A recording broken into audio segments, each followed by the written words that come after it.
अस्सलाम वालेकुम and welcome back again to the channel. I hope you all are doing well and fine. अल्हम्दुलिल्लाह I am good also. पूरी दुनिया में घूम कर भी हमारा घर वो वाहिद जगह होती है जहां हम खुद को बहुत ही महसूस करने के साथ साथ रिलैक्स और पुरसुकून भी महसूस करते हैं। लेकिन अगर इसके बरअक्स हमें इसी घर में रहते हुए हर वक्त के लड़ाई झगड़े टेंशन और स्ट्रेस फेस करना पड़े, घर के सारे काम काज करने के बावजूद और अपना बेस्ट भी देने के बावजूद ताने सुनने पड़े, तो ऐसी सिचुएशन में हमें क्या करना चाहिए। आज के इस व्लॉग में कुछ ऐसी ही बातें आप सबके साथ शेयर करने जा रही हूँ जो आपकी लाइफ को, यानी आपके इस खूबसूरत घर को जहाँ आप आबाद, खुद को सिक्योर, स्ट्रेस फ्री और रिलैक्स फील करती थी पहले की तरह, इस घर को, इस सिचुएशन को कैसे आप दोबारा पुरसुकून और रिलैक्स बना सकती हैं।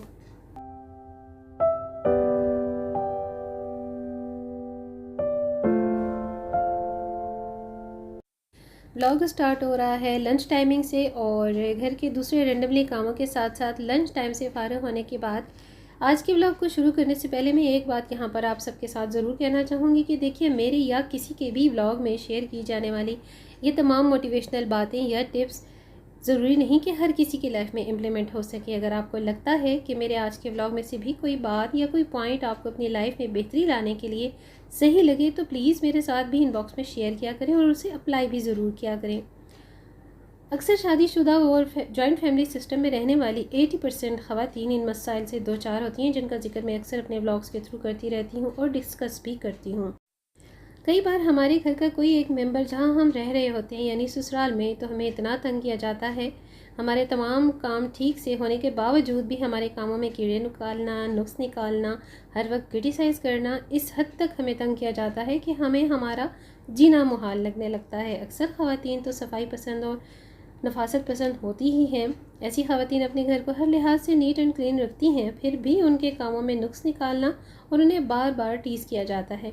हमारी न्यूली मैरिड बच्चियां जब अक्सर घर के कामों से फारिग होकर थोड़ी देर सुकून हासिल करने के लिए घर के किसी भी कोने पर बैठने की कोशिश करती हैं रिलैक्स होने के लिए, तो जानते बूझते उनको गैर ज़रूरी कामों में उलझा दिया जाता है कि पहले ये काम कर लो फिर रिलैक्स करती रहना। ऐसे टॉक्सिक और तंग माहौल में कैसे गुजारा किया जाए, इस वीडियो में मैं बहुत सी ऐसी आसान आइडियाज़ और बातें आपके साथ शेयर कर रही हूँ जो आई होप मेरी तमाम ऐसी बहनों के लिए काफ़ी हद तक मददगार साबित हो सकती हैं। सब में पहली बात तो इग्नोर करना सीखें। बस ये पहली पॉलिसी अपना लें। अगर ख़ुद को और अपनी लाइफ को आपने खुशगवार बनाना है ना, तो हर किस्म की बात को, हर तरह के लोगों की गैर ज़रूरी बातों और रवैयों को इग्नोर करना शुरू कर दें।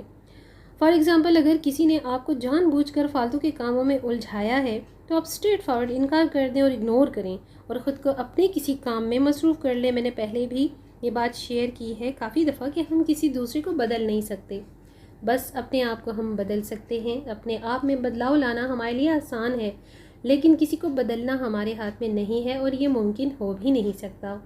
अपनी ज़िंदगी को ख़ुद खूबसूरत बनाना होगा, हमें ख़ुद को बदलना होगा। ऐसी सीरियस सिचुएशन में जब सामने वाला हर वक्त तंज ताने और झगड़े के मूड में हो, तो जाहिर है आपका भी रिएक्शन कोई खुशगवार तो होगा नहीं। तो ऐसे में बस या तो आप खामोश रहें या फिर इग्नोर कर सामने वाले को उस जगह पर अकेले छोड़कर दूसरी जगह चली जाएं। कोई फजूल बात, बेतुकी हरकत और बिहेवियर आपको हर्ट तो करता है, ऐसे में बस आप अवॉइड करें और इग्नोरेंस से काम लें। आप ये देखें कि बुरा भला कहने वाले आपको सुबह शाम बुरा भला तो कहते ही रहते हैं, तमाम जिम्मेदारियां भी आप अच्छे से निभा रही होती हैं, अपनी तरफ से बेस्ट भी दे रही होती हैं, लेकिन फिर भी वो आपको बुरा भला ही कहे जा रहे होते हैं। लेकिन आप उनके बुरा भला बोलने से बुरी तो नहीं बन जाती ना, नहीं ना। तो बस आपको सामने वाले की बातों का कोई ना कोई एक्शन बिल्कुल नहीं लेना, सिर्फ इग्नोर करना है और दरगुजर यानी कि अवॉइड करना है।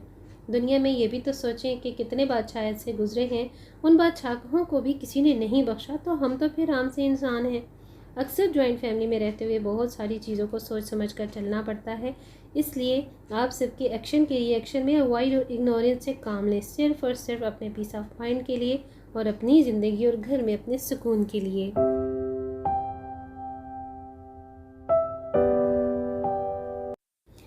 अपनी लाइफ की या अपने घर की कोई भी बात किसी से आप शेयर कभी ना किया करें। पहले भी मैंने ये बात शेयर की है अपने व्लॉग्स में। दो किस्म के लोग काबिल ज़िक्र हैं मेरे मुताबिक, यानी मैरिड और अनमैरिड।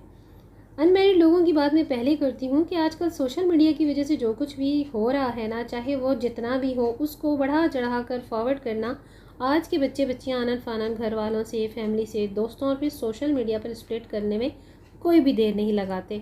इससे ये देखिए कि ऐसे लोग अपने घर की बातें शेयर करने की वजह से घर को तो बदनाम कर ही रहे होते हैं, खुद अपने आप को भी बदनाम कर रहे होते हैं, लेकिन वो इस बदनामी को सोशल मीडिया फ्रीडम अवेयरनेस के नाम से अच्छा समझ रहे होते हैं। अब ये देखिए कि फ्रेंड सर्कल या फैमिली मेम्बर्स जब आपकी स्टोरी, आपकी बातें दूसरों के साथ दोहराएंगे तो पहले तो नाम आप ही का आएगा ना, इसलिए घर की बातें किसी से भी करने में बहुत मोहतात रहा करें। अच्छा जी, तो अब है बात मैरिड लोगों की। तो देखिए, जहाँ बात आ जाती है मैरिड लोगों की, तो देखिए शादी करके जब आप दूसरे घर जाती हैं तो आपको भी इस नए माहौल में उन लोगों के साथ एडजस्ट करने में वक्त लगता है और आपको वक्त लेना भी चाहिए। तो ऐसे में अगर आपकी सास, नंदी या कोई भी आपको कुछ डांट डपट कर देता है, नसीहत समझाने वाले अंदाज में अपनाता है कोई बात करने का, तो आपको माइंड नहीं करना चाहिए। बीइंग अ वाइफ ये बात मैं कर रही हूँ कि देखिए, हम शादी से पहले अपने घर में भी तो अपनी अम्मी और अपनी बड़ी बहन से डांट डपट वगैरह सुन ही रही होती है ना, और फिर हर घर में ये बातें नॉर्मल होती हैं। तो इसी तरह आप शादी के बाद अपनी सास, अम्मी और नंदों की बातों को भी कंसिडर कर लिया करें, जैसे आप शादी से पहले किया करती थी। दो बहनों और माँ बेटी में भी तो बहस तकरार हो ही जाती है ना। और इसके साथ एक इम्पॉर्टेंट बात मैं ज़रूर यहाँ पर ऐड करना चाहूँगी कि देखिए, अगर आपको बहुत ज़्यादा आपके कंप्रोमाइज़ और सेक्रीफाइस करने के बावजूद भी डिसरिस्पेक्टिवली डील किया जा रहा है और मामला काफ़ी हद तक सीरियस भी हो गया है, जो रिश्तों में दरार डालने की वजह भी बन रहा हो, तो फिर ऐसे में आपने सामने वाले को इग्नोर करने के साथ साथ अपनी फैमिली वालों को, अपने पेरेंट्स को इन्वॉल्व करना है, जो कि बहुत हद तक ज़रूरी बन जाता है। आपकी इग्नोरेंस और दरगुजर के बावजूद भी आपको तंग किया जा रहा हो और इसमें आपके हस्बैंड भी आपका कोई साथ ना दे रहे हों, उनकी भी कोई सपोर्ट आपको हासिल ना हो, तो जाहिर है देखिए, एक ही घर में रहते हुए अक्सर हस्बैंड अपनी माँ और बहनों के ख़िलाफ़ कभी जा भी नहीं सकते।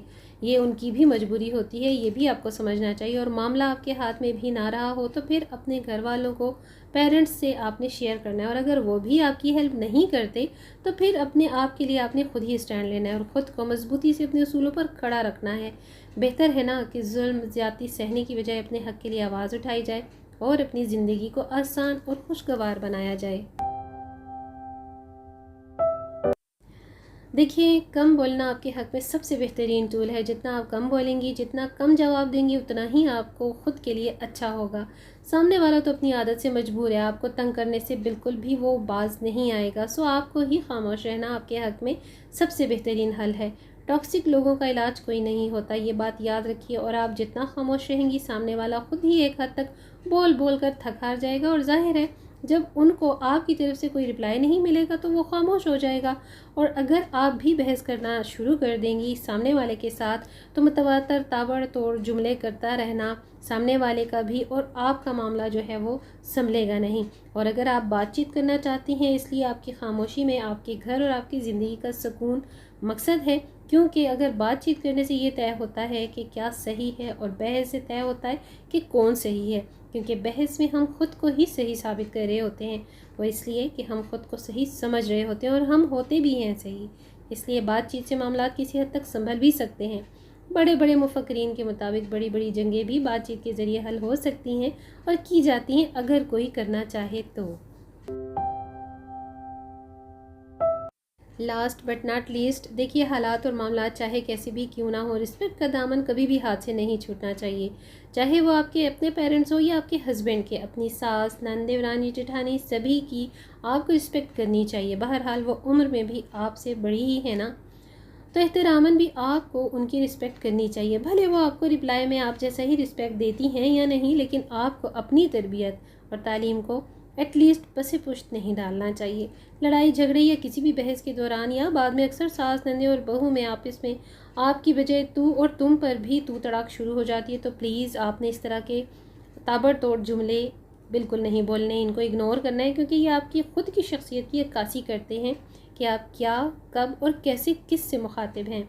ये जो रिश्ते होते हैं ना, बड़े प्यारे और ख़ूबसूरत होते हैं, और अगर इन्हें ईमानदारी और खुलूस नीयत से निभाया जाए तो। यहाँ एक बात और भी ज़रूर करूँगी कि मेरा ये व्लॉग चाहे कोई सास साहिबा या कोई बहू मोहतरमा ही देख रही हो, तो प्लीज़ अपनी अपनी जगह रहकर अपने रिश्तों और रिश्तों की नज़ाकतों का ख्याल रखें। अगर आप सास हैं तो सोचिए, किसी की बेटी आप बहू बनाकर लाई हैं, तो वो अपने घर में अपने माँ बाप की लाडली और नाजुक बेटी थी, बिल्कुल उसी तरह जैसे आपकी बेटी आपके लिए है। आपकी बहू भी किसी के दिल का टुकड़ा है, किसी की लाडली औलाद है, और हो सकता है वो इकलौती हो, तो फिर आपको नॉर्मल से भी बढ़कर अपनी बहू का ख्याल और केयर करनी चाहिए। आपकी इस बहू की अपने घर में बहुत इज़्ज़त थी, बहुत केयर थी, बहुत लाडली थी वो। उसके घर वालों ने अपनी बेटी आपको दी है आपके घर को आबाद और रौनक बढ़ाने के लिए। तो अब ये बहू आपकी बेटी है, आपकी रिस्पॉन्सिबिलिटी है उसकी इज़्ज़त करना, उसका ख्याल रखना, उसके अखराजात का ख्याल रखना, उसके बच्चों की नीड्स को देखना। ये सब आपकी अपनी ज़िम्मेदारी है, रिस्पॉन्सिबिलिटी है। बहू भी तो आपकी बेटी जैसी है अगर आप समझेंगी तो। बेटियां बहुत प्यारी होती हैं सबके लिए। आप भी दूसरों की बेटी का जितना हो सके ख्याल रखें, उसे मान दें, इज़्ज़त दें, उसका ख्याल रखें। आप उसे प्यार दें, मान दें, इज़्ज़त दें, उसका ख्याल रखें, क्योंकि आप उसे ब्याह कर लाई हैं अपने बेटे और अपने घर की रौनक के लिए। तो पहले आप ही को पहला कदम बढ़ाना होगा, ना कि आप नई नवेली दुल्हन का इंतज़ार करें कि वो क्या, कैसे और कब आपकी तरफ कदम बढ़ाती है। जब आप उसे शुरू में ही इज़्ज़त, प्यार, वक़ार और मान देंगी ना, तो ख़ुद ब खुद वो भी आपको हर तरह की इज़्ज़त, मान और वक़ार देगी।